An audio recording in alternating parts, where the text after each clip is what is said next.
আজকে এত লোকের যে সমাগম আপনারা দেখছেন, এই ছেলেগুলা এই মেয়েগুলা অনেকেই জেলে ছিল। শেখ হাসিনার কর্মের জন্য সে দেশ ছেড়ে ফেলেছে। মানুষকে টিয়ারশেল দিয়ে সারা দেশে বাংলাদেশের মানুষকে ঘুমাতে দেয় না। তারা এই দেশকে এমনভাবে রেখে গেছে যে এই দেশের মানুষ আসলে দাঁড়াইতে আরো 20 বছর সময় লেগে যাবে।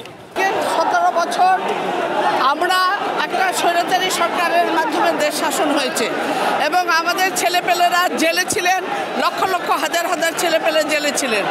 আজকে তারা বেরিয়ে এসেছেন এবং আজকে যখন প্রথম আমাদের এই স্বাধীনতার পরে যে স্বাধীনতাটা আমরা পেয়েছি এই ছাত্র জনতার আন্দোলনের মাধ্যমে, সেই স্বাধীনতার পরে এই প্রথম শহীদ জিয়াউর রহমানের মাজারে সবাই স্বতঃস্ফূর্তভাবে তারা এসেছে।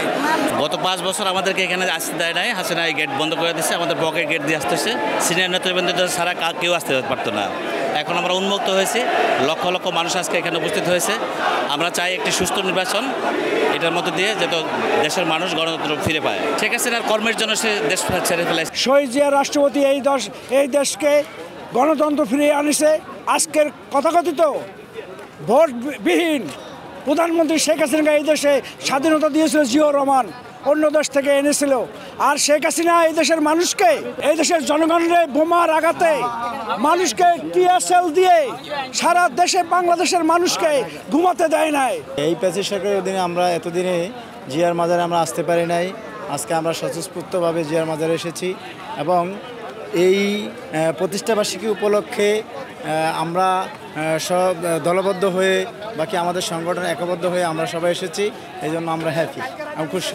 আজকে এত লোকের যে সমাগম আপনারা দেখছেন, এই ছেলেগুলা এই মেয়েগুলা অনেকেই জেলে ছিল। কেউ আয়নাঘরে ছিল, ওই শেখ হাসিনা স্বৈরাচারীর আয়নাঘরে ছিল, কেউ গুম ছিল, কেউ বন্দী ছিল।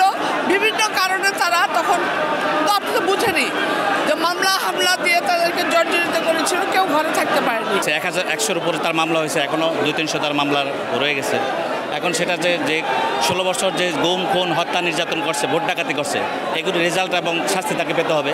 আমরা আশা করি তাকে বাংলাদেশে এনে আইনের আওতায় এনে শাস্তি দেওয়া হবে। অনেকে বলছে কি এটা আমরাও চাই, দেশের মানুষ সবাই চায়, আইন চায়, বিচার বিভাগকে চায়, সবাই সে দেশে আসুক, তারপরে বিচার হোক, আমরাও চাই। এই দেশের মানুষকে ভারতকে তাড়াতাড়ি করার জন্য আজকে বাংলাদেশের মানুষকে স্বস্তি এসেছে। আজকে ছাত্র জনতার মাধ্যমে মানুষের নিঃশ্বাস ফেলার অধিকার এসেছে। এই আওয়ামী লীগ গুম খুন হত্যা লুটপাট লুটতরাজি এবং তারা যেমনি মানুষকে হত্যা করছে, কেউ ভয়ে আসতে চায় না, কেউ ভয়ে মিছিলে আসে না, কেউ মিটিংয়ে আসে না। এই প্যাসিজ সরকারের ভয়ে কেউ আসতে চায় নাই। এবং দেখেন তারা গুম খুন হত্যা লুটপাট অনেক কিছু তারা এই দেশকে এমনভাবে রেখে গেছে যে এই দেশের মানুষ আসলে দাঁড়াইতে আরো 20 বছর সময় লেগে যাবে।